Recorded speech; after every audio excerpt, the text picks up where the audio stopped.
Good morning. We're going to get started in maybe 1 minute. Get a cup of coffee, and I'm going to hand the microphone to Diane and David and Ellen.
Good morning. Appreciate your being here today. My name is David Ross. I have the privilege of being chair of the Plan Giving Task Force. Got several other members of that task force here today too, in addition to Ellen. Liza McAllister right here, raise your hand please. Ford Worthy back as a member. We appreciate your taking the time. Diane McComey's here today, and she and I are to be assisting Ellen. I don't know that she needs any assistance, but we're here to do that if she calls on us to do so. We appreciate your coming. I wanted to talk with you a little bit about planned giving. I call it deferred giving. It doesn't have to be deferred giving. Henry Gates recently decided he didn't want to put it in his will, so he just went ahead and gave us the money. So we accepted that. We thought that was fine. But Ellen Medearis is going to talk with you a little bit this morning. Ellen is a member of Chapel of the Cross, has been for a long time. She has a very distinguished development career. She was at Duke University, that other institution down the road, who happens to still be playing basketball, in case you were wondering about that. Ellen was at Duke, and then she's with Duke Medical Center, Duke Health now, where she was the chief development officer for Duke Health for a number of years, and I had the privilege of working with her a little bit in that capacity. But she's here. She's got an excellent background in development. She says she's not a specialist in planned giving, but a lot of us are involved with it and aren't specialists. Rhodes Craver was our specialist. He was the estate planning lawyer that he and chaired the planned giving task force at one time for a number of years. But I won't go into any more background. Say that we're delighted that Ellen was willing to do this, and pleased to have her here this morning with us. Ellen. Thank you, sir. I remember meeting David for the first time many years ago, and then one of the most wonderful things that David did, in addition to serving Duke, was to help to do a history of our professional development at Duke, the story of the development office. So I appreciate all he has done, and I've learned you cannot say no to David, so that's why you're all here. When David and Diane first approached me about chatting with you this morning, I was a little bit confused. I thought this was more adult inquirers class, but then I met with them and talked with Elizabeth Marie and realized this is really part of what we leave and teach for the future, this whole concept of you really can't take it with you. And it's true. Many of you reduced what you were going to take by participating in the ABC sale, or you took things in and then you bought more things and you took them home, so you've got a little trouble there. But, I think this overall idea is what we really want to discuss this morning. I do want to keep things informal. I am not a plan giving expert. I'm a development officer, so sort of believe in the whole idea of the joy of giving. I would say also that including Chapel of the Cross in your planned giving reflects the same reasons that you come to Chapel of the Cross on a Sunday. What are those feelings that you get? What are the feelings you give by coming to this place? Is it pursuing your faith? Is it your spiritual reward that you're seeking? Is it guidance? Certainly for me, when I sit down with Elizabeth Marie, it's for guidance. And when you support Chapel of the Cross, you steward the church. You are moving all of us to the future. You are making sure that the things and the feelings you experienced here are going to be sustained through your giving. There's also, I think, as I listen and participate in the liturgy, I believe that the idea of care, preparation, and generosity really run like bright threads through the words of the Book of Common Prayer, of the things that we hear in church. And of course, there's a new initiative for the Chapel of the Cross, the 1842 Legacy Circle, and we'll be able to pass out a brochure to you a little bit later. David is leading that fearlessly, and he and Diane and others can help answer questions specifically about the Legacy Circle. So what is planned giving? It's not as mysterious as it may sound, to you in the moment. It's really the process of thinking about how to support the Chapel of the Cross and other causes while meeting other personal and financial goals that you may have. So through planned giving, by really thinking about it, by talking with your lawyer, with your financial advisor, with your partner, with your spouse, you can incorporate the giving into your estate and retirement plans. You can maximize what it is you leave to your heirs. You can maximize tax savings. And I think in this way, this is what David means by deferred giving. And you can use assets other than cash to make the gifts. And of course, by doing this in a deferred way, you have everything you need during your lifetime. So it's a very, very easy way, at least ostensibly, to think about your giving plans. But I want to tell you that as a member of the parish and as just a human being, I know that sitting down to write your will, sitting down to think about these questions are not easy. So a little personal information about me. David knows this. I think it's okay to share this.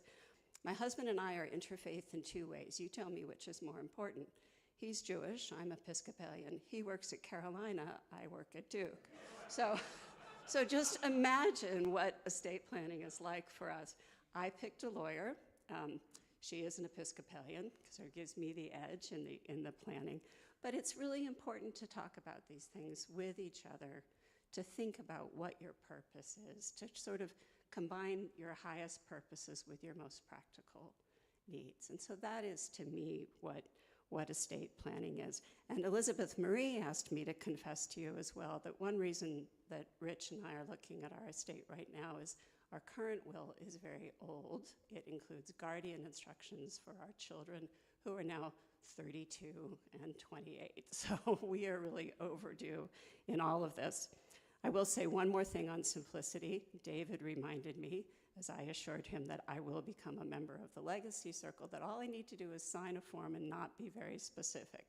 And I said, David, my lawyer is making me be more specific. So for each of us, it's a slightly different journey. But I think in the end, when the documents are signed, my experience last time of doing my will, thinking about what I want to do for Chapel of the Cross, there's a huge sense of relief in doing the right thing, in thinking these things through.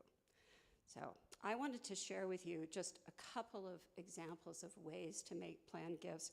Again, I'm not an expert. The brochure is an excellent one, which gives great examples. But here are just a few.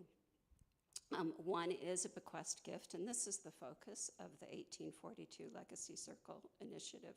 The bequest can be made through your will. There's beautiful, simple wording that you'll find in the booklet for the Legacy Circle.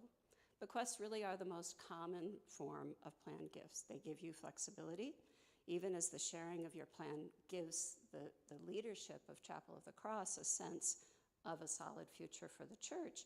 The flexibility for you includes the fact that you can change your plans during your lifetime. As a former development professional, I can tell you I often felt people lived longer by making plans and changing them over and over again. The funds are available to you during your life. You can make a fixed dollar amount plan, or you can make a percentage of your estate as a plan. So those are two options to consider. The only drawback to deferred giving is that there's no tax benefit in your lifetime. Now, there can be tax benefit through other gifts.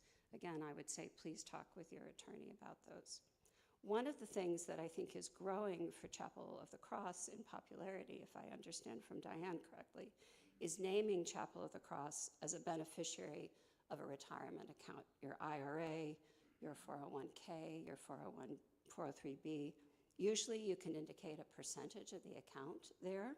This is very easy to do in this day and age. You can go online, you go to your TIA account or your Fidelity, and you can indicate who your chosen beneficiaries are online.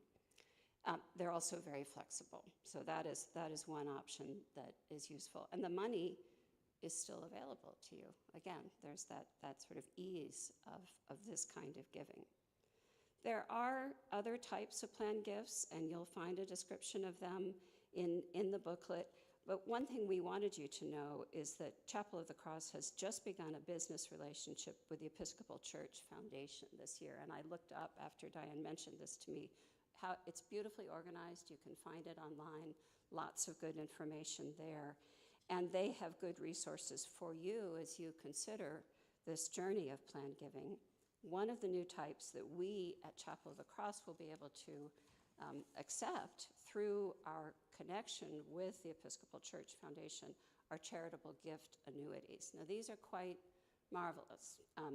With a charitable gift annuity, it's a simple contract between you and the Episcopal Church Foundation in exchange for your irrevocable, so unlike what we mentioned about something in your will or a designation of your retirement account, if you make an irrevocable commitment, a gift of cash or securities, the Episcopal Church Foundation will pay one or two annuitants whom you designate a fixed annuity for life, and you will be entitled to an income tax deduction in the year that you make the gift.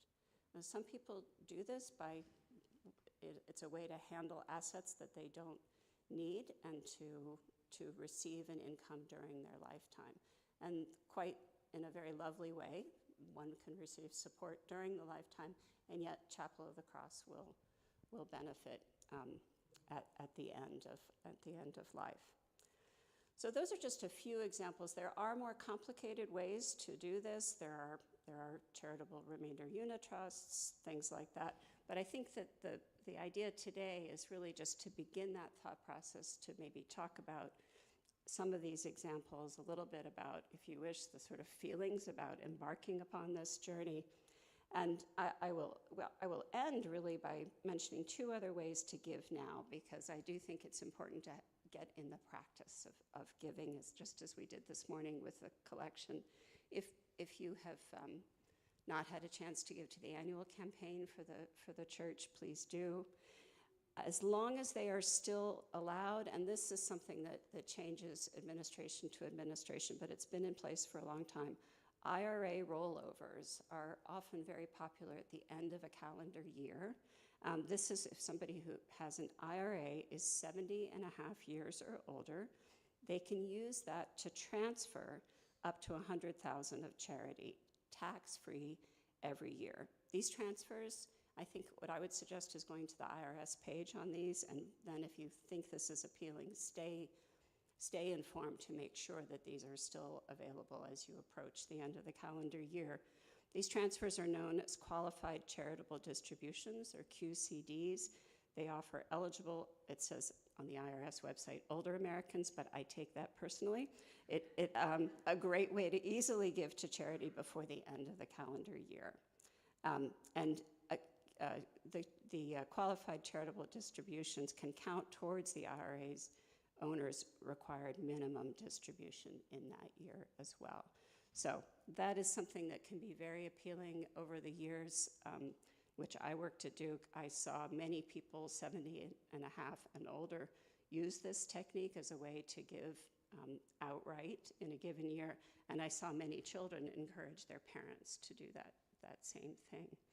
But really, I think our focus today is on the idea of planned giving as a way to sustain and to build Chapel of the Cross, and really to just, answer, if I can, with help from David and from Diane, basic questions you might have about estate planning. Does anyone have any questions? I want to thank Ellen for sharing all of this information with us this morning. Does anyone have any questions? Or David, would you like to add? Shall we pass these out, Diane? Do we have extra copies that we can do that with? Yes.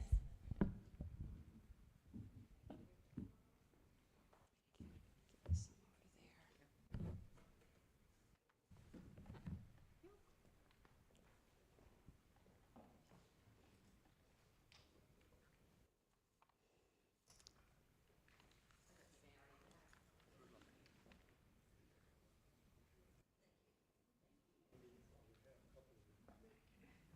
there. My husband is a faculty member, as I mentioned, at Carolina, and he always told me, remain silent for 30 seconds, and that's when the questions will come. So I'm very willing to remain quiet.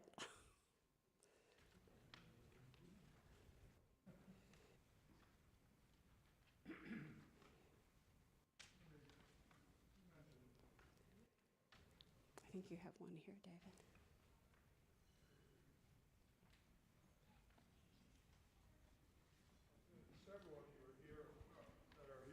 Members of the Legacy Circle. So raise your hand if you're already a member of in the back, right here, there. The Legacy Circle, 1842 Legacy Circle is what we call the group of those that have indicated to us in an official way that they are have made some type of deferred or planned gift. We do have a confirmation form that we ask people to fill out, at least in a general way, to give us some information, so we have some general idea of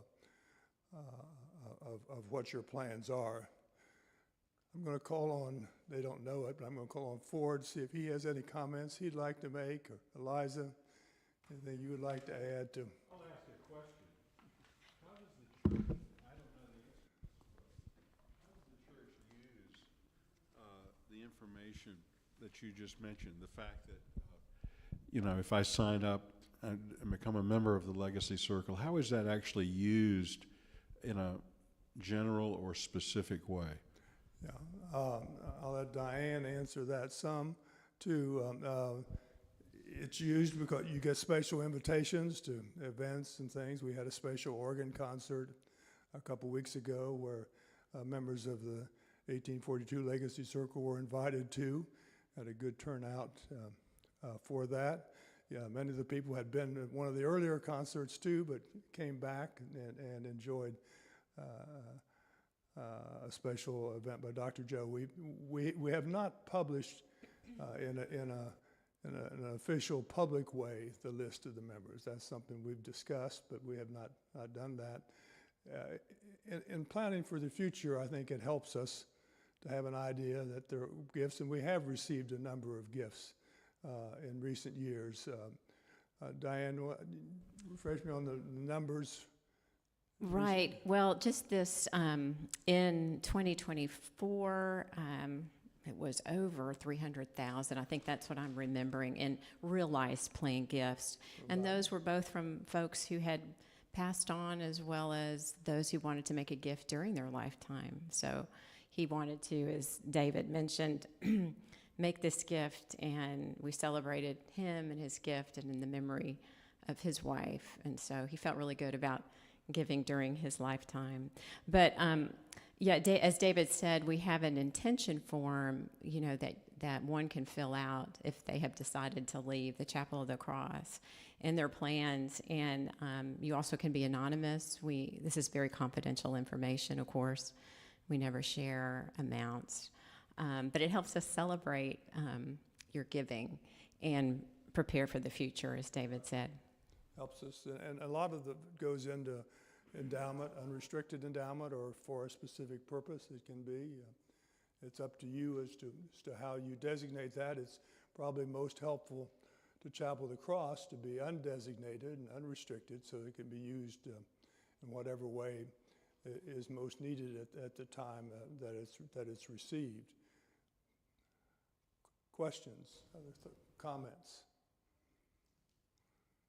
We're just grateful to have this opportunity in this Legacies formation series to talk about planned giving and the 1842 Legacies Circle as we build up for the future generations. So thanks to Ellen for sharing her expertise, and David for chairing the Planned Giving Task Force, and for our membership.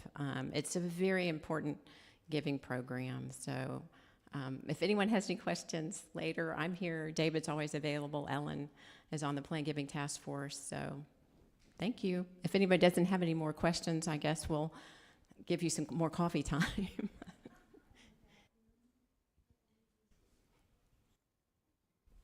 think we're good. Thank you very much. Thank y'all. We appreciate you being here. Ellen, thank you.